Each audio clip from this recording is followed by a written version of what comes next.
Lane Kiffin just left Ole Miss, an 11-1 team headed to the college football playoff to take the LSU job for $91 million over 7 years. He won't coach his team through the playoffs, so he was booed at the airport. His daughter's dating an LSU linebacker, and his previous employer's supporters/fans are calling him every name in the book. Meanwhile, in sales leadership, we call this a normal Thursday, and you're watching BSTN.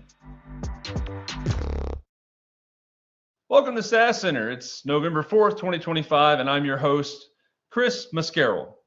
Our top story, drama from the Grove. Yeah, that's right. Lane Kiffin just walked out on an 11-1 Ole Miss team heading into the college football playoff for their first time, by the way. It's almost a guarantee. Not after the playoffs, not after the season, mid-flight. He literally boarded a plane to Baton Rouge, and with him or extradited on another flight was his offensive staff, who he threatened or whatever. That's hearsay. And his players watched all this happen this past weekend. For $91 million over 7 years, I probably would have done the same thing. Buckle up, though, because here's the spicy sales angle that nobody's talking about. Escalation of commitment.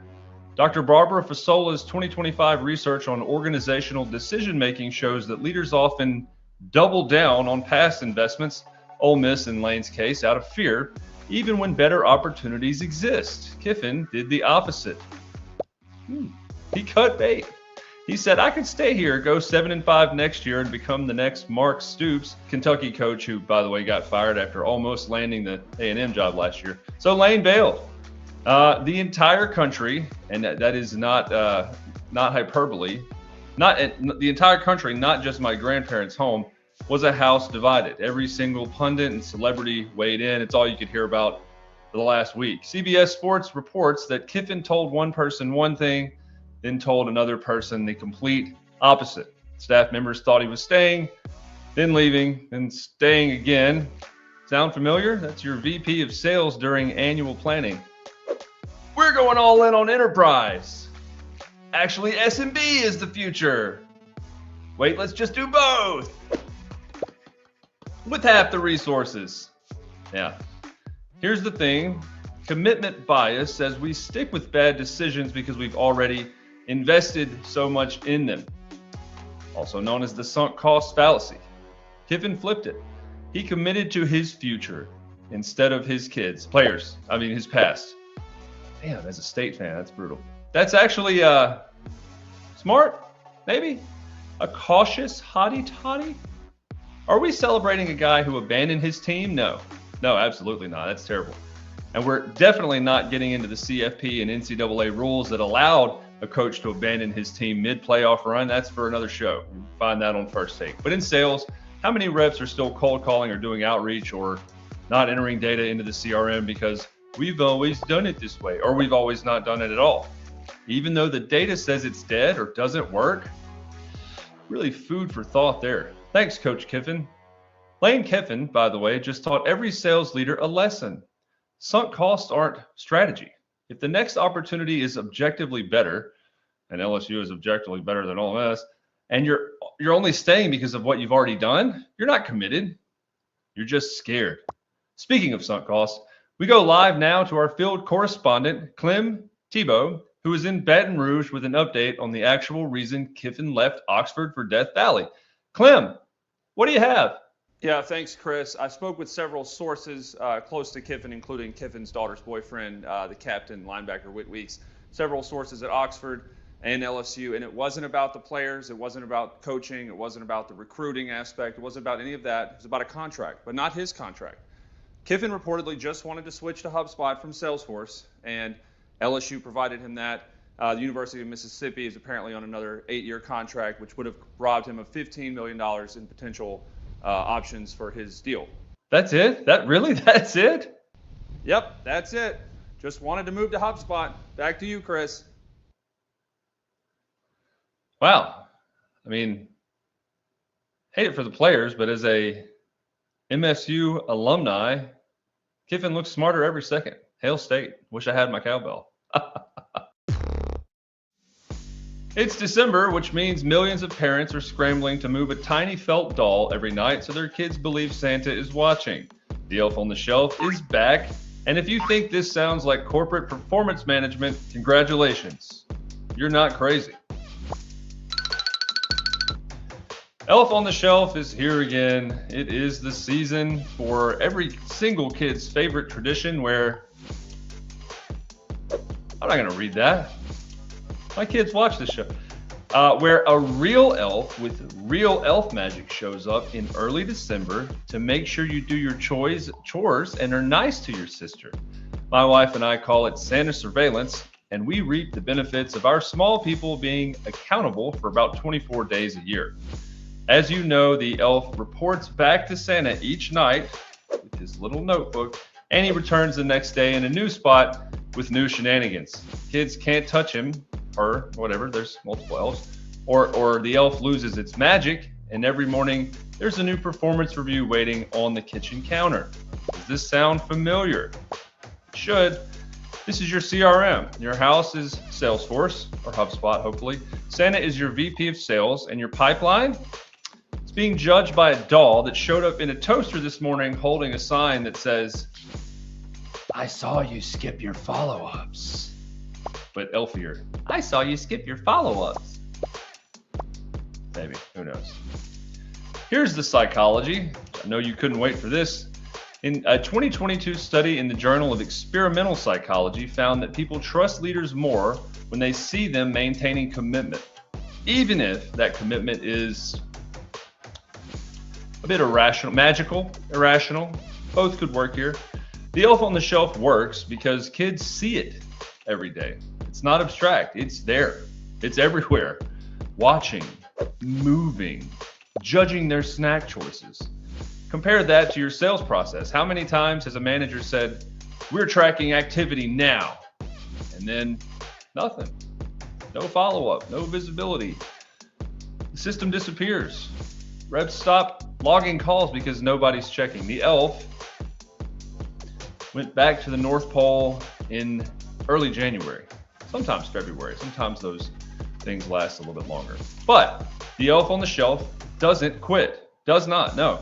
It's there every single day. It's ziplining across the living room. It's in the fridge, eating whipped cream. It's omnipresent. Sound like a state grad. Omnipresent enforcement. And parents are exhausted because they realize the only thing harder than changing behavior is maintaining the system that enforces it. Country Living just published 97 more Elf on the Shelf ideas for 2025. 97. Seems a bit low. I think they did 105 last year. You know what that tells me? Process fatigue is real. Parents are Googling easy elf ideas at midnight because they signed up for a commitment they can't sustain, just like your sales enablement team. Here we're getting somewhere. When they say, when they launch a new process every quarter and wonder why adoption is at 12%. So to finish this delayed metaphor, this is about your CRM. As I said, your house is Salesforce, hopefully HubSpot. Santa is your VP of sales, and the elf is Super. The elf works because it's consistent, visible, and enforced. And it's there to make sure your sales team, aka children, have a visible reminder of a process, aka Santa's list, P Club, success. Also, PSA, if your elf is still in the same spot from last night, your kids know. So does your sales team. Another PSA, use Super. Are your customers vanishing into the upside down? We'll have that, plus our best guest of the week after this quick commercial. Glamorous, not sure what it means, but this photo of us. Rob, is it true you implemented Super? Rob, how does it feel to have 98% adoption rates in the CRM? Rob, who are you wearing? Do you still have 6x pipeline coverage? Rob, can you confirm your reps are actually following process? Yeah, I'm no hero. I just wanted to make sure that our sales team could follow our sales process in HubSpot. Process king. That's why I got Super. Process king. Rob, is your CRO single? Supered. Your reps will actually use it. We promise we're not lying. Fame not guaranteed. Process adoption is. Welcome back to the Upside Down. I'm Jones Rob.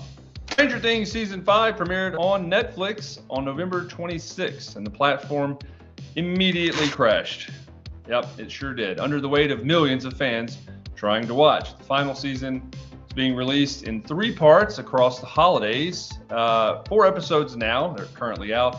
3 on Christmas, and the finale on New Year's Eve. And if you think releasing your biggest product in stages sounds like a terrible go-to-market strategy, you're not alone. Here we are. Stranger Things Series 5, as I said, just dropped on Netflix.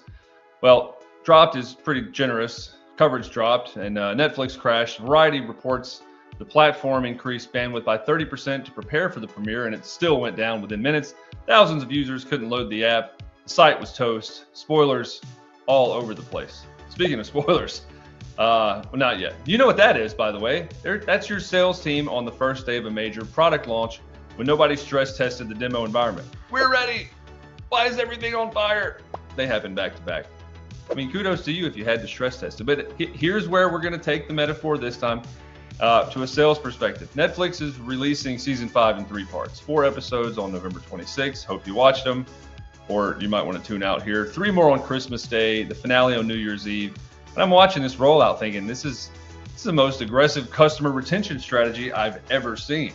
I mean, I wouldn't be able to pull it off, but think about it. It's 2025 and I can't binge the whole season. I have to come back multiple times. I have to wait. I have to take 3 major holidays to watch this. Netflix is basically saying, we're going to own your freaking Thanksgiving, Christmas, and New Year's. Yeah, that's subscription retention through forced engagement. And it's horrible. And it's twisted and shameful and a money grab. And kind of brilliant, especially for Netflix. Not for any company I know of. Compare that to your SaaS product that gives customers everything up front like they want, like some kind of psychopath being useful. And Netflix just taught every B2B SaaS org a lesson. Better gate the value. Who writes this crap? But here's the real sales story buried in the show itself. Variety, again, reports that Nancy Wheeler, the hyper-organized spreadsheet-loving team lead, made a critical mistake in the season 5 premiere, by the way. Tune your ears out. She didn't tell her family that monsters were real. She assumed the danger was obvious. She thought everyone understood the context. Guess what happened? This is where you want to. Her little sister Holly vanished into the Upside Down because Nancy didn't close the communication loop. This is, textbook sales failure. You have all the information, you know the urgency, you know the risk, but you assume your prospect gets it. You assume they see what you see, and then they disappear into your competitor's pipeline, into we'll revisit this next quarter, into the Upside Down of lost deals. And you're sitting there shocked going, send them the deck. Stranger Things Season 5 is about saving the world from Vecna. But the real horror? Watching a team with all the data, all the tools, all the talent still lose because they didn't communicate urgency clearly enough. Nancy has spreadsheets. 11 has superpowers. And your CRM is the Upside Down if you're not using Super. Well, Holly's in the Upside Down, your deal's in limbo, same energy. I would also add, if your prospect hasn't responded in 2 weeks, they're not busy, they're gone. Nancy learned this the hard way. So can you. Speaking of Stranger Things, I've got some slogan ideas for our next guest, Rachel Else Downey, founder and CEO of the creative agency and podcast production super powerhouse, Share Your Genius. Rachel, how the hell are you? I am great. That's amazing. It's Christmas season now, so it's ice and gloom and doom outside. But the last time that the last time I saw you was inbound in San Francisco. The previous time we were together was in Atlanta for Southbound, where you were a keynote speaker. And it was 127 degrees. You remember that?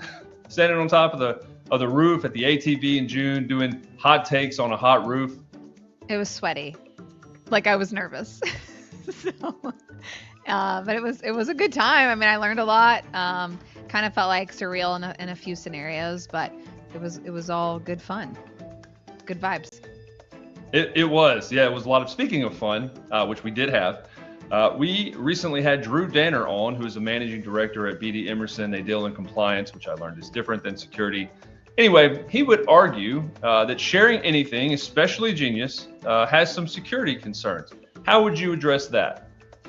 Well, we're not talking about personal things or things that might get you in trouble. We're talking about sharing things that can help the world. And so if Dan or Drew, what's his name? I'm like struggling with names today, apparently. Drew Danner. Drew Danner. That's why I said Dan. So if Drew Danner believes that people shouldn't share their insights that can help humanity, then I think we have a bigger security risk than he can ever solve. No, this is just me failing at being Philomena Kunk or Zach Galifianakis. Sharing is good. My mistake. Moving on. I wanted to ask you about flagship content, which is a term you helped me with tremendously at a former org. Things that you repeat, something, maybe a hook that you're known for. You helped me a lot in finding my footing, so to speak. So I wanted to ask if there's any insight or any advice you'd give someone else who is as horrible at marketing as I still am. So honestly, I'm not trying to be tongue in cheek about it, but the name of Share Your Genius is intentional, because too often we get distracted, or we're not able to focus or even know like what story, what thing that we can bring to the table that helps people be better at their job or whatever it is that you're helping them solve. So when I say things like flagship or anchor or whatever, what I'm talking about there is like own who you are and own like the thing that you're the best at in the world or can be, and use that to become your engine that allows you to create your content. Love that. Love that. Very creative. Perfect transition to this. McKinsey just released a State of AI report a couple of weeks ago. I want you to pretend that you're doing a State of Creativity 2025 report. What does that look like? State of creativity. I think the only way to stay creative is to stay curious. And so if I were doing a State of Creativity in 2026 or 2025, whatever the year is, I would be looking at what people are chasing. What are they most curious about? What are they spending their time on? What's coming to life for them? And I also think creativity is manifested through courage. And so I'd be like, what are the brands and the people that took big risks and actually showed up even when they were unsure? To me, that is what creativity requires. Speaking of big risk, I came up with a couple new slogan ideas for you. You ready? You better invest in branding or else.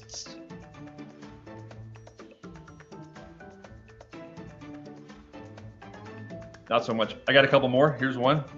Branding isn't done until it's done with Downey. Rachel Else Downey, that is. I'm going to go on to one or two more here. Here's one. It's more musical. The creative, quicker brander upper. Rachel Downey. Done. Oh, there we go. One winner. I got to be honest. I did steal all those from already popularized brand campaigns. I think whatever you have now is best, even if it's just the name, Share Your Genius. Although I see on the website, it's never just a podcast. Both great. I mean, you want to know the truth of how that name came to be is that I had a horrible name that I pitched, and that the tagline underneath the horrible name was Share Your Genius. And when I was looking at it, I was like, oh shit, that's the name. And so the tagline became the name. The tagline became the name. Did not know that. Rachel, thank you so much for subjecting yourself to my insanity. Our viewers, thank you, and this will certainly help us to get more of them. All the best and have a safe holiday season. We're done? Done? Yeah, done. We are, but not with the game about robots taking over the world that's currently taking over the entire world. And we'll have more right after this commercial from our sponsors.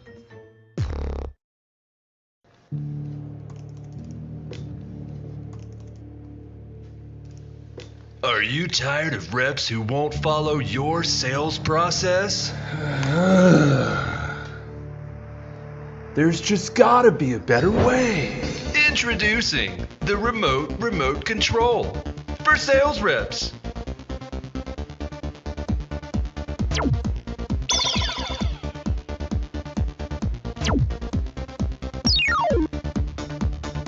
You know what? It actually works. The power button ensures they're logged into the CRM. Volume control adjusts their enthusiasm. And the play button? Well, the play button ensures they follow your sales process to a T. With this thing, I feel like a god! The remote control. Because managing reps shouldn't be harder than managing your TV. Batteries not included. AE sold separately. Guaranteed results of 100% process compliance and paired with Super. Not available in Liechtenstein.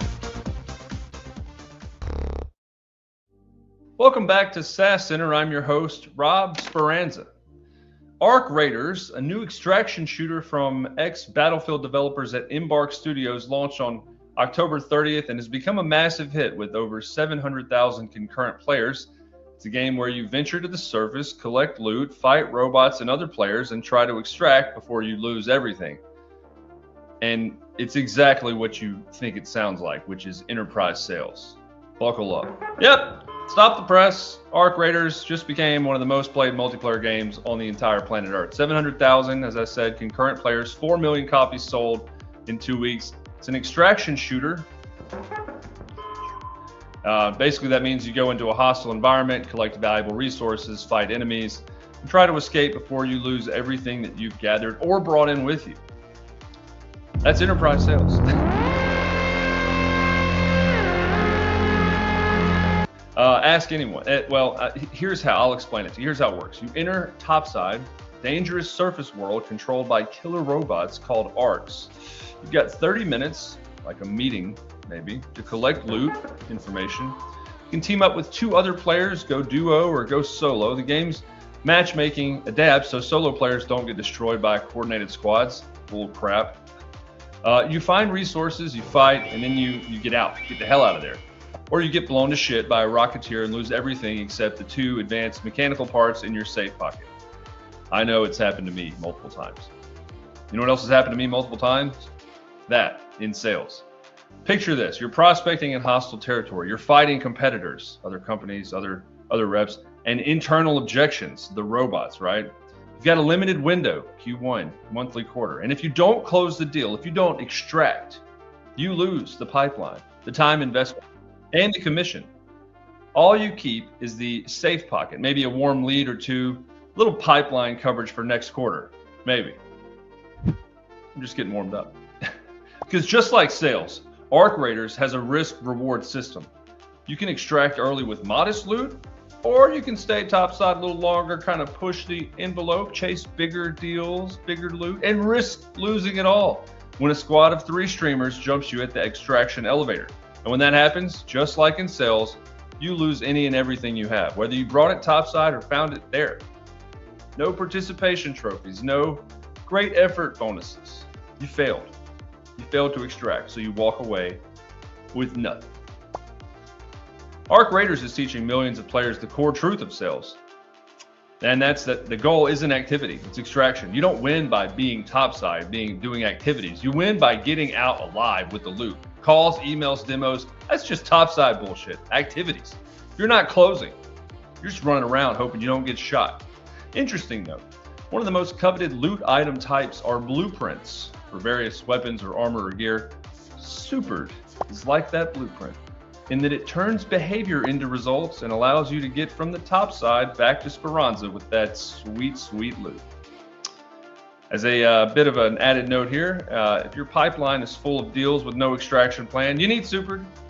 And I need a few people to drop their Xbox gamer tags for a raid on Stella Montis later. I am getting absolutely wrecked solo.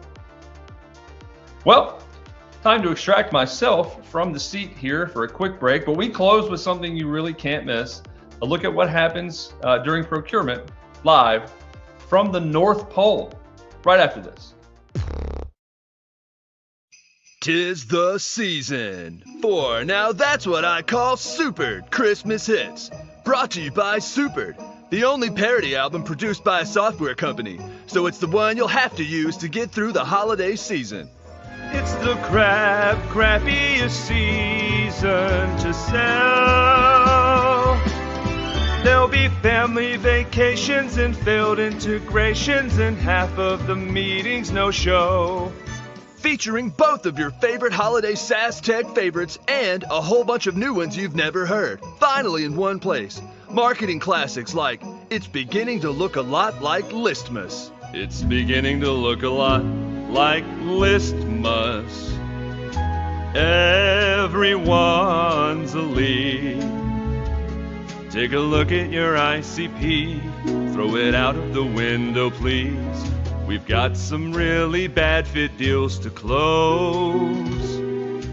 And who could forget Have Yourself a Remote Working Christmas, the perfect ballad for masking anti-return to work policy with festive flair. Have yourself a remote working Christmas. No commute today. But wait, there's more. Relive the magic of Slide Deck the Halls, I Saw Mom Submit an Interest Form, and every content marketer's favorite, SEO, SEO, SEO. Oh, the content landscape is frightful because AI is not yet insightful.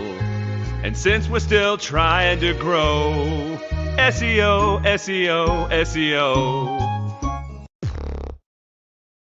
Thanks for not changing that dial, viewer. You're going to be on Santa's nice list, unlike anyone associated with procurement. Speaking of, we've sent our field correspondent to the North Pole, where we've learned that Santa's workshop is going through a major sales procurement overhaul, unfortunately. Apparently, the elves have been using the same toy vendor since 1823, and Mrs. Claus thought bringing in a procurement team to optimize costs and streamline vendor relationships was a good idea. It's going about as well as you'd expect. Lindsay, what do you got? I'm here at the North Pole, and I have to tell you that sales procurement has taken over, and it is absolute chaos out here. Here's what happened. Mrs. Claus hired a procurement team from a major company, let's call them McKinsnow and Company, who they came in to audit Santa's vendor relationships. Apparently, the North Pole has been using the same vendor since like 1823. So that means that there are no RFPs, there's no vendor scorecards, just a handshake deal with a guy named Gustav in Bavaria who makes rocking horses. I'm here with Jinglebert, who is one of Santa's senior elves in the toy production. Jinglebert, what's happening? Well, procurement says we need to diversify our supply chain. So now we got 47 vendors bidding on rocking horse contracts, and none of them know how to make them the way the kids actually want. But hey, we're saving 8% on material costs. 8%. Meanwhile, production is down 34% because the new vendor sends parts that just don't fit, and the elves are spending half of their time on Zoom calls with an account executive saying that they are aligned on their goals. Whatever that means. And it gets better. Procurement also implemented a new approval process for all toy orders over $500, which is every toy order. So if an elf wants to make a bike for a kid in Iowa, he needs to submit a 3-page justification form. It has to go through 2 manager approvals and wait for procurement to validate pricing against 3 comparable quotes. And then they can order those parts. That whole process takes 6 weeks. December happens in 4.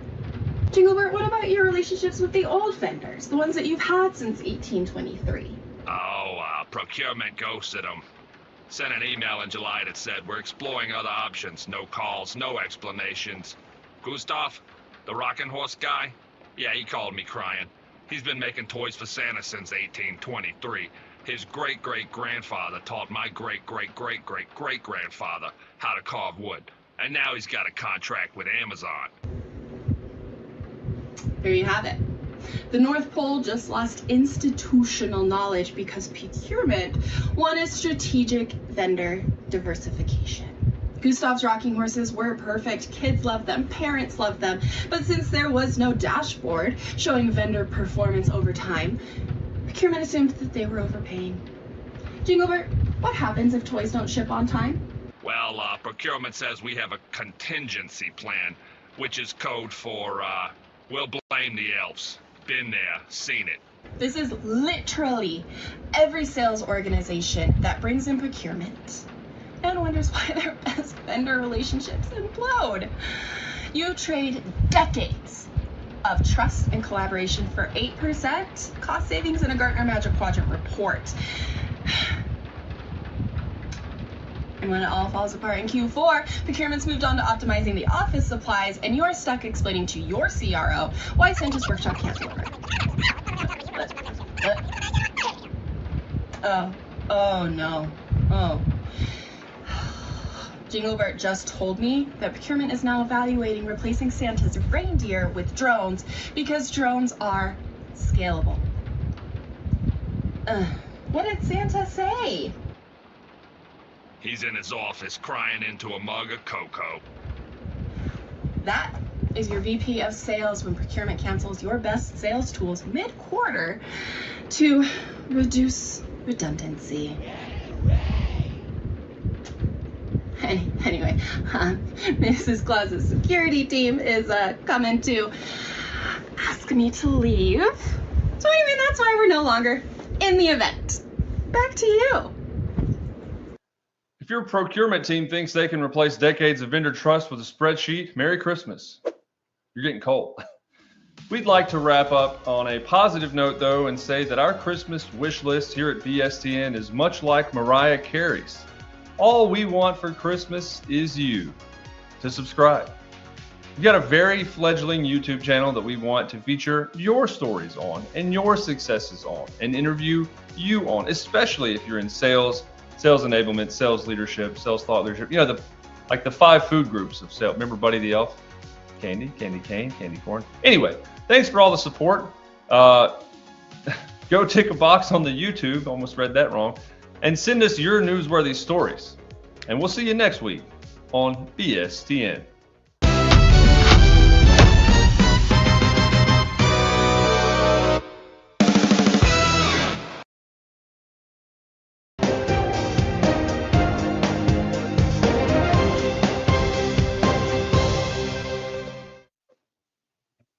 Baby, what up? What up?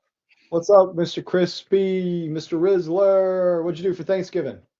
I cooked and hosted and played games and relaxed. It was quite fun. How about you? I had a bunch of people over, and I did not cook like you, but I ate a lot of food, and a bunch of people came over. I have a baby, and so they all came to me. And so, if you would like to have people not travel, have a newborn, and people will come to you. It's a hack. Well, let's get straight into some of these questions. We got some good ones lined up. Our Wizard of Ops lined up some really good discussions for us today. Let's get through them. I'll start with number 1 because I want you to have the first shot at trying at this. This is debate number 1. AI agents will replace B2B sales teams by 2027. Gartner in this month, November 2025, or last month now, reported 80% of B2B sales interactions will be AI driven by 2027, with autonomous agents handling discovery, demos, and deal negotiation. Companies like Artisan AI and 11x are already deploying fully autonomous SDRs, claiming 300% productivity gains. But Salesforce recent study shows only 23% of buyers even trust AI-led sales conversations. Is this the end of human sales, or just overhyped automation theater? What you think, Crispy? I believe it is overhyped automation theater. I am against AI replacing sales teams generally. And here's a couple of reasons why. One is people like buying from people, especially now in today's market where everything is questioned, especially like AI led sales conversations. Like 23% of buyers actually trust those conversations as of last month. Salesforce put out a report on this piece. And then in addition to that, the current success rate of AI is limited to like transactional sales, not things that have larger scale value beyond $10,000. So I don't think it will fully replace the B2B sales teams by 2027. I think that there will be some level of usage within sales teams, but not fully replace them at an enterprise level of ticket items, 10 grand plus. I would argue even for the next decade is my prediction. You do think eventually they're going to replace humans? Eventually, like maybe if it becomes more indistinguishable, or if it if all of a sudden humanity overcomes the fact that like, hey, humans are not the best thing out there, and we just make this pivot to robots, maybe this is where like society is a little bit unpredictable and what we choose to believe and what not believe in. But so you think humans? Do you think AI will replace humans? No. Like you seem to have changed the tooting of your horn there. No, definitively, they will not replace humans in sales processes. No, definitively. Okay. I think that it's just a numbers game, and the reality is, whether we want it to be, whether we want human nature, I am very pro-human. I want humans to win, and I think they're going to lose. So, for better or worse, especially, let me just go SDRs. And so we do the sales teams. I do think the function of an SDR will be replaced by 2027, what it means today. The prospecting, the collection of the list, the creation of the list, the prospecting into them, even the creation of the email, sending the email itself, all of that is just ripe for being taken over by AI. Every time, every sales team I've led, every SDR team I've led, it feels like I'm pounding people into the ground to do things. And what I love about AI is they just freaking do what I tell them to do. Every time, they never sleep. And AI's it's a money game. Is hiring an AI, an SDR is going to cost me $350 per meeting booked, and I can get that down to $12 a head, like $12 a meeting booked. And the difference between those, like the efficiencies, whether humanity and people that run businesses will make that freaking work because it works. We will no longer have the need for SDR teams by 2027. It will be full cycle AEs with an autonomous go-to-market AE, and there will be a company that wins there. Do you think that AI currently in today's state is able to conduct our super sales process? I said 2027. 2027. So current state, no. 2027, yes. By 2027, the function of an SDR, not an AE, function of an SDR will be replaced. Okay. Okay. Do you think it'll ever get to the point of being able to replace the AE? Let's call it like a decade in the future. I unlike you, I'm just joking. I don't think. I think there will be a function of humanity inside sales always. How it is expressed changes, but the humans will win. SDRs are not where they're going to win. Okay. First Rev Partners, then Supered, next Cyberdyne. Thanks, AI Overlord. Next question. All right, number 2. HubSpot is now enterprise ready, right? HubSpot's November 2025 earnings call revealed 40% revenue growth in the enterprise sector, with major wins coming against Salesforce specifically. New features include advanced permissioning, custom objects at scale, and enterprise SLAs, but implementation time still averaged 6 to 9 months versus Salesforce's 12 to 18 months. And some argue HubSpot simplicity becomes a limitation at scale. Has HubSpot finally cracked enterprise, or is this just mid-market overflow?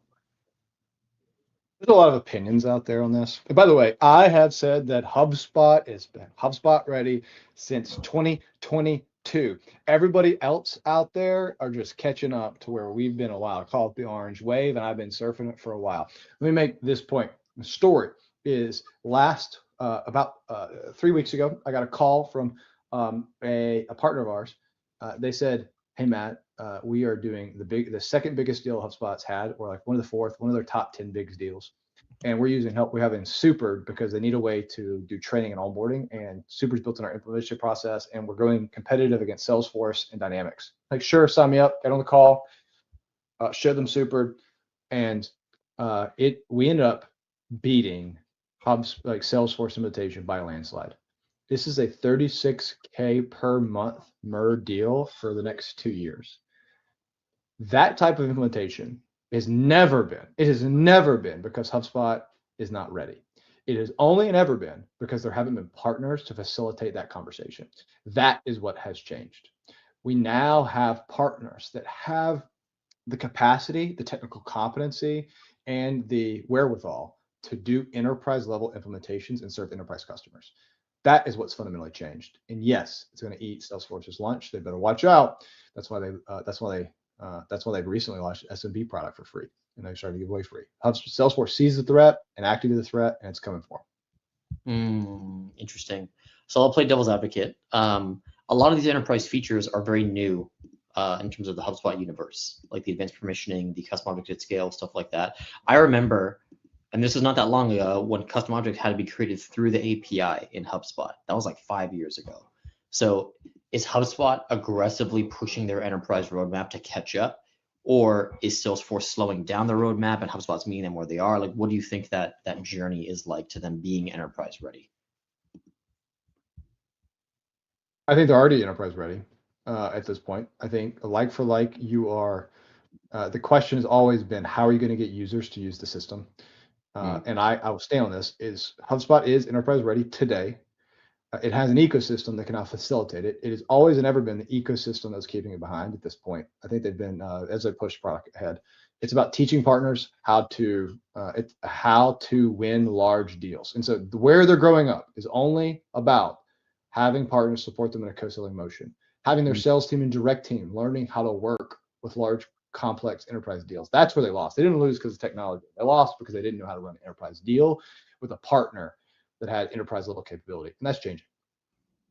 Yeah, it's interesting, especially because if I think about my experience pitching against Salesforce with like an enterprise sector, I know that security was a huge thing when you're thinking about the quality of the CRM and the cybersecurity behind it compared to the quality of the CRM with HubSpot, and especially hilarious right now because Salesforce has the ongoing data breach scandal happening with holding, I think it's billions of records ransom, I believe is what it is. So I don't know, like it's I don't think HubSpot is quite one-for-one match in the enterprise sector as Salesforce is, not because of features, more because of Salesforce has had a chokehold on enterprise sector for decades now. I think HubSpot's finally starting to see the orange wave crossing the blue ocean. But it's just really interesting, especially with the way that Salesforce is going more agentic focused with their CRM, and HubSpot's kind of doing similar things. But is the future of enterprise? Mr. Crispy, have an opinion. Is it enterprise ready or not? Yes or no? I say it is, and it's the partners that we're holding back. You say it is. It's not. I don't think. It's not. Okay. No. Okay. Well, if you need someone to help you with an enterprise deal, call me, not Crispy, if you're HubSpot. Let's go to this next one. Debate number 3. Outbound email is dead because them spam filters done killed it. In November 2025, deliverability data shows only 47% of cold calls reach primary inbox, down from 73 in 2023. That is if you're doing math real quick, boys and girls, that's a 34% decrease. Gmail and Outlook's new AI filters are better at flagging 60% of sales emails as spam. Yet some companies report 25% reply rates using hyper-personalized and multi-threaded approaches, which is dog horse manure. Is outbound email fundamentally broken, or are most reps just terrible at it? I think. What do you think? Yeah, I think reps are just terrible at it. I think that the mantra is very much spray and pray approach with email, and that AI makes it easier to do that. If I'm a rep and I'm in the situation of having thousands of valid data points to use for targeting, the first thing I'm gonna do is create a sequence and put a bunch of people through and just pray for the best. So I don't think email is dead. It definitely still works, but I think reps are very bad at managing the email cadence and the experience within their email outreach. Hence why these things are getting flagged as spam. It's all ChatGPT artificially created content to an audience that is relevant, and they're hoping for the best. You think email is dead? No, email's not dead. You think people are just bad at it? Yeah, for sure. Do you think email still works? Email definitely still works. I'm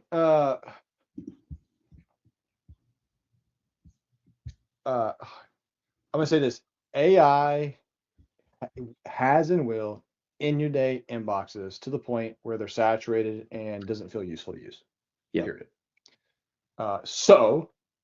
And it's taken what was low end because you had to train these SDRs. A lot of them, what you do, they just load a list, fire, forget, and do as many as they can. I see a lot of people on LinkedIn today claiming I spend 1.2 million emails in a month. Like what what are you doing? What is not dead is making it feel human. Yeah. And how do you make it feel human? I think outbound email works. We do it, and it works. Is Loom videos and memes. And if you can be funny, and if AI helps you do that, great. But the level of the playing field has risen, where email deliverability is harder.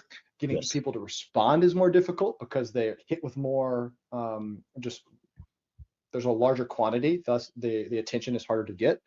Just as it's happened to our phones, it's happening to email. It will happen to any space and place people are because it's the function of marketing. It ruins everything, which is it works for a bit and then doesn't work as well. So you're gonna have to be even better. And it's very technical now. So email is not dead, but like everything, marketing kills it and makes it harder to use. There's just less out there. Like everything else, marketing kills it. That should have been the part of the POV. Is that marketing kills everything. So anything good is copied, replicated, turned into a best practice, and then it turns into it's regurgitated vomit. It's like your mom eats something, the little birds, and you like put it into people's mouth. That's what marketing does to things. And so the only people that win are the people that eat the meal first. Let's pass that on to Dharmesh. Be like, Dharmesh, new slogan for Marketing Hub. How's about Marketing Hub? Marketing kills everything. Yes, it does. All right. Just go to the next one. Revenue operations is just rebranded sales ops. So RevOps job postings increased 340% in 2025, with average salaries 25% higher than sales ops roles. Proponents argue RevOps aligns sales, marketing, and CS around revenue metrics. Critics say it's the same forecasting and Salesforce admin work with a fancier title. Is RevOps a genuine evolution, or is marketing killing this as well? I started a RevOps as a service business built around the function and idea that RevOps is not sales ops. So it's hard for me to say it's just rebranded sales ops. I feel like that's a fundamental misunderstanding of how revenue works. Revenue operations is the science behind understanding how revenue is generated that is applied to B2C, B2B, and B2B to B, or B2C to D. And it is understanding marketing, sales, and CS, the full funnel journey. It is fundamentally different than sales ops. Sales ops is more about sales compensation and territory management. How do you get close win ratios, and how do you understand if you go to conversion ratio 3 to 4, if you're doing your winning by design stuff. The point being, it is fundamentally different. Revenue operations is more difficult, and the person that runs revenue operation is more strategic. Often sits with the CRO, and the function and what's difficult to understand is revenue operation. If you have a good RevOps person, that person is the right freaking hand of the CRO. They may not be able to have a sales quota on their back, but they're willing to have the sales quota of the entire organization, and they can be executives. It is not sales ops, but you must know sales ops to be a good RevOps person. Yeah. As someone who built an inferior RevOps consultancy to you at like a tenth of the size, I agree 100%. And I think that the thing that gets, I guess, mixed between these when I talk about this is sales ops, in my experience, is mostly just focusing on the pre-revenue to customer like portion of the life cycle. So just like top of funnel, middle of funnel, bottom of funnel, not anything post sale or beyond, and not anything pre-sale in the sense of more advanced targeting, stuff like that, or using post-sale data to increase targeting. And so I agree with you. RevOps is different. It's not just sales ops. I think it is a function of the role, and that it is an evolution of sales ops in a much like healthier and better way for business. Yeah, I once did this 5 stages of a RevOps admin. I use the word admin there specifically because I think any good RevOps person is a freak with a tool, is a freak in the bed, if you would. A RevOps person is a freak in the bed when it comes to tools, and they know them, they like them, they like to demo they're demo whores. And I say this, but they can also get on a spreadsheet and they can forecast your entire business and understand how to do a full forecasting from lead to cash. They understand cash flow, which is a FinOps. I would actually put RevOps even further than marketing ops, sales ops, and CS. It is FinOps to include it, even the back office. That's my opinion. And that's why, I think there's stages. It's not this one. RevOps it's this stages of understanding, and you evolve. You Dragon Ball Z it, right? Into a Super Saiyan, and Super Saiyan is like your CRO plus executive. Okay, debate number 5. We keep doing this. I'm gonna interrupt you because I made a good point. I don't want you to interrupt my good point. That was a lot of debate number 5. Huh? That was a lot of sexual references, but whatever. We can just cut all that out about the sheets and all that shit. What are you doing? Okay. Debate number 5. Is it my turn? Your turn. My Yours. turn. Yeah. Debate number 5. Freemium models are dying in B2B SaaS. OpenView November 2025 report shows freemium to paid conversion rates dropped to 2.1% from 4.3. That is, I got the math right this time, over half from 2.2 to 2022. With acquisition costs for free users now outweighing conversion revenue. Companies like Airtable, Miro are limiting free tiers, but Canva, a $2 billion plus revenue, proves freemium can work at scale. Is freemium dead, or are most companies just really freaking bad at it? Chris B, the Rizzer. Hope you got something good. This is all we got time for with Matt's comments about sheets and freaks and all that. Go ahead, Chris. Okay. Yeah, I think freemium is valid, and I think people are just bad. Companies are bad at building freemium models. As an example, I think that we are now enabled to research platforms and software more easily than ever, which makes it harder to get a freemium trial activated just out of the box, because I already know what the product does just due to my own due diligence and research. So it's still valid. I do a lot of freemium stuff. I mean, I'm even the person that does a freemium and sets a notification on my phone to cancel the trial if I don't like it. And so I do think it's valid. I think companies just don't do it the right way. Yeah, goodness. Freemium is a product. Again, this is dying, or it still works. I think this is with what we talked about for cold outbound, for cold calling. Freemium is just freaking hard to do. And so we hear about these outliers, Canva, Zoom, Slack. But what you don't hear about is things like Pocus or these like PLG tools. There's a swath of PLG tools that were built around helping people execute product-led growth that went out of business. Like it is just really freaking hard to do it. And even the ecosystem that tried to evolve around the PLG movement, they went out of business. They don't exist anymore. They're VC funded and just don't exist. I think freemium is a very useful hack, but if you do it, you must go all in. You must blow a lot of money, and you must be it's a lot of luck that goes into doing it. You got to kind of catch fire when you do them.